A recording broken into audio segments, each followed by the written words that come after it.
শুভ দুপুর বন্ধুরা।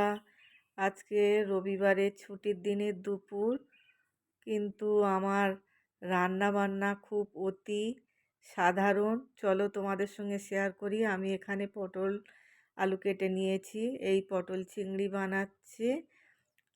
আর এখানে মাছ ভাজা হচ্ছে, মানে এই তেলাপিয়া মাছ ভেজে নিচ্ছি। এটা আর আজকে রান্না করব না, ভাজাই রেখে দেব। এখন করব না, এটা রাত্রে করব। আর এখানে করেছি মানে মাছের ঝোল এই সবজি দিয়ে, আর এই ভাত। আর এখানে করেছি গঙ্গার মাছ, নোনা মাছের ঝাল। আর ওখানে ওই পটল চিংড়ি আর মাছ ভাজা, এইটুকু। বন্ধুরা, আমি কয়েকদিন খুব ব্যস্ত আছি। আমার এক রিলেটিভ খুব অসুস্থ, তাই জন্যে আমি সকল বন্ধুদের পরিবারে যেতে পারছি না বা রিপ্লাই দিতে পারছি না। সবাই আমার পাশে থেকো, কয়েকদিন আমি খুব ব্যস্ত আছি।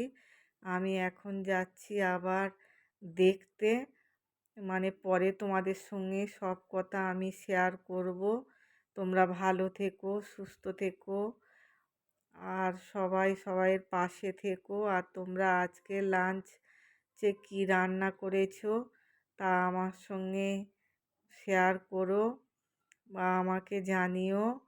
দেখতে পাচ্ছ তো আমি মানে কতটা ব্যস্ত। সকালবেলা ওই রান্না বান্না সেরে আবার মানে যেতে হচ্ছে, না গেলে হবে না, তাই আমি যাচ্ছি। এতক্ষণ ধরে আমার ভিডিওটা তোমরা দেখার জন্য অসংখ্য অসংখ্য ধন্যবাদ।